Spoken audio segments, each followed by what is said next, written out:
متابعينا، احنا بتوع الملخصات. ملخص النهاردة مؤثر قوي ومليان عياط. هاتوا علبة المناديل وتعالوا بينا نشوف فيلمنا النهاردة بيتكلم عن ايه. بس قبل ما نبدأ نورونا بالاشتراك في القناة وفعلوا الجرس. بيبدأ فيلمنا بالطفلة جونج اللي بتكون ماشية مع الأخصائي الاجتماعي، وبيكونوا رايحين على بيت جدتها وعلى ظهرها أختها الصغيرة. وبنعرف إن أم جونج هربت من بيتها عشان تكون مغنية مشهورة، بس للأسف ماتت وسابت الطفلين لوحدهم.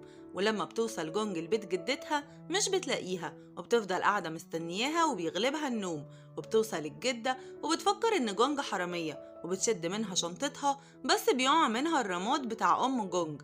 والجدة بتفهم إن بنتها ماتت وبتكون حزينة قوي. وجونج بتعرفها على نفسها وعلى أختها، وبتقول لها إن أساميهم معناها اللؤلؤة والأميرة. والجدة بتقول لها أساميكم جميلة قوي، وبتقول لها إنها تروح تحضر لهم أكل لأنهم أكيد جعانين. وبعدها بتروح جونج مدرستها الجديدة وبتقعد جنب المز بتاع الفصل اللي بيبقى اسمه وورام. والبنات زمايلها بتنفسن عليها قوي لأنهم معجبين بيه وهو مش معبرهم، وبيتلموا عليها بعد المدرسة وبيدوها علقة في الشارع، وبيقولوا لها انتوا عيلة كلكم فضايح، وإننا عارفين قصة أمك الهربانة وشغلها في الغنى. فطبعا جونج بتتعصب جدا وبتدي البت الرخمة بالروسية في مناخيرها وبتنزل دم في ساعتها. وزميلهم بيبقى شايف كل ده ومبسوط قوي. وبعدها بتروح جونج البيت والجدة بتقول لها ان اختها الصغيرة محتاجة مصاريف وحفاضات ولبن، وبتقول لها اننا لازم نتصرف. وبيروحوا على الماركت وبيسرقوا العينات المجانية بتاعة الحفاضات وكمان عينات اللبن. وبعدها بتروح مع جدتها مكان شغلها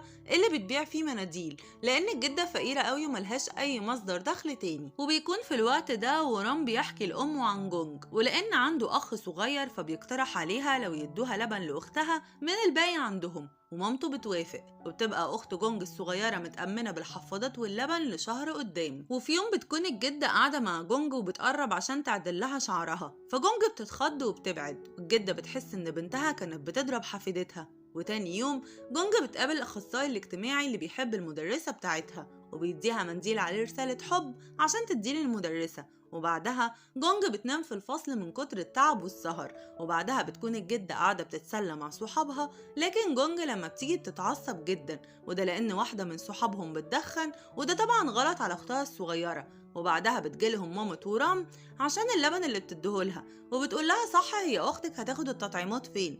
فطبعا جونج ما بتبقاش عارفة أي حاجة عن الموضوع ده، والست بتقول لها إن في وحدة صحية جنبهم بتدي التطعيمات ببلاش. وقبل ما يروحوا بيعدوا على الماركت عشان ياخدوا العينات، والبياع بيقفشهم، والجدة بتركع وتترجى فيه وبتقوله أرجوك سامحنا، وبتقوله خد دبلتي بس بلاش نروح القسم لأن الأطفال هناك هتتبهدل. فبتصعب عليه جدا وبيقولها خلاص روحي بس ما تعمليش كده تاني. وبعدها بتكون جونج في المدرسة وبتجيلها البت الرخمة وبتقول لها إنها شافت اللي حصل في الماركت، وإن منظر جدتها يا حرام وهي بتتحايل على البياع كان مضحك قوي. فجونج بتقول لها هو انت عايزة مني ايه؟ فبتقول لها لو عايزاني ما اقولش لحد على اللي حصل خلي ورام يتغدى معايا في استراحة المدرسة. وبتروح جونج للولد زميلها بس بيكون مش طايق البنت نهائي، بس بيغصب على نفسه وبيوافق. وبتفضل قاعدة ترغي على دماغه وبيطلب منها الكاميرا بتاعتها يومين، فهي بتوافق. وبيروح يديها لجونج لأنه عارف إنها بتموت في التصوير وإنها نفسها تمسك كاميرا من زمان، وبتقعد تصوره صور تحفة.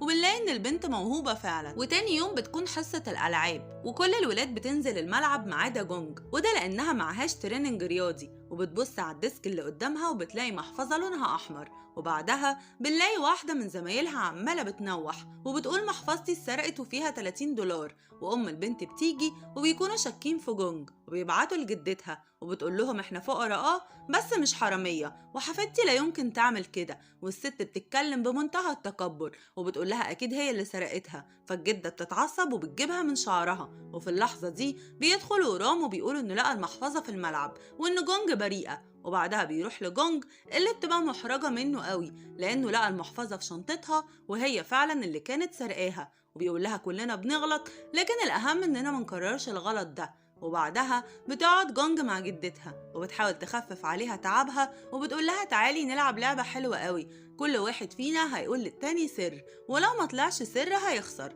وبيفضلوا يقولوا لبعض أسرار مضحكة وبيبقوا مبسوطين قوي. ومرة واحدة جونج ملامح وشها بتتغير وبتقول للجدة سري هو إني مش حفيدتك الحقيقية وبنتك دي تبقى مرات أبويا مش أمي. فالجدة بتقول لها تخسري، أنا عارفة من أول يوم وعارفة إن بنتي كانت بتضربك وبتعاملك وحش، وأنا ما قدرتش أسيبكوا لوحدكوا وصعبتوا عليا.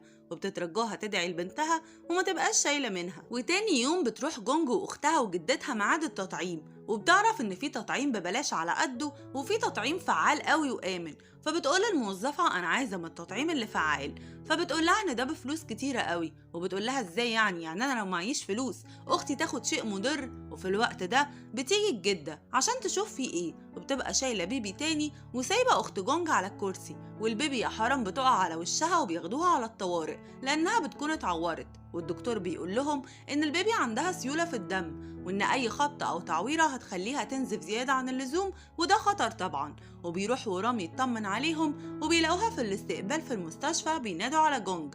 ولما بتروح لهم بتلاقي إن جدتها تايهة ومش عارفاها ولا عارفة حتى هي موجودة هنا ليه. وبتطلع جدتها عندها أعراض الزهايمر. وتاني يوم بتفضل الجدة تتخانق مع صحابها اللي متعودة تقعد معاهم لأنها مش فاكراهم أساسا. وبعدها بتقعد مع البيبي وتراعيها وبتقلع النضارة وتحطها جنب إيديها، وبسبب انعكاس الشمس على ازاز النضاره ايد البيبي بتتحرق وتتعور وبيجروا بيها على الطوارئ.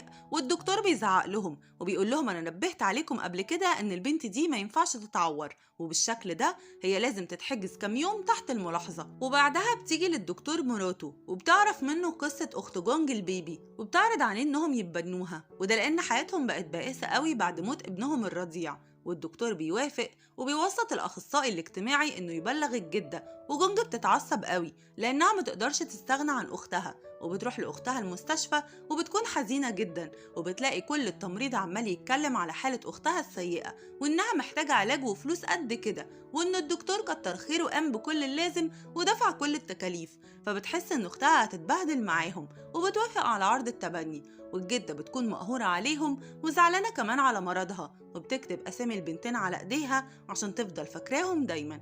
وبعدها بتمشي الطفلة مع عيلتها الجديدة وجونج بتكون زعلانة قوي والجدة حالتها بتسوء أكتر وأكتر. وبعدها بيجي لجونج السكرتير بتاع الدكتور وبيقول لها إنهم عازمينها تقضي عندهم يوم، وده لأنهم هيسفروا أختها أمريكا عشان تتعالج من المرض بتاعها. ولما بتروح بتلاقي البيت جميل قوي وبيعرضوا عليها إن هي كمان يتبنوها وإنها تعيش مع أختها، وهي بتقول لهم هفكر. ولما بتروح بتقعد تغسل لجدتها شعرها وجدتها بتقول لها انا خلاص بخرف وحالتي وحشه قوي وديني دار المسنين وروحي عيشي جنب اختك. وجونج بتكون متاثره قوي وفعلا بتنفذ رغبه جدتها وبتروح عشان تعيش مع الدكتور وعيلته. ولما بتروح تزور جدتها بتلاقيها وصلت لاخر مرحله من الزهايمر وانها مش فاكراها نهائي، فبتصعب عليها وبتسيب جواب لمرات الدكتور وبتقول لها انها هترجع تعيش مع جدتها وانها هتاخد بالها منها وبتوصيها على اختها الصغيرة. وبترجع تعيش مع جدتها اخر ايامها والجدة بتكون تعبانة قوي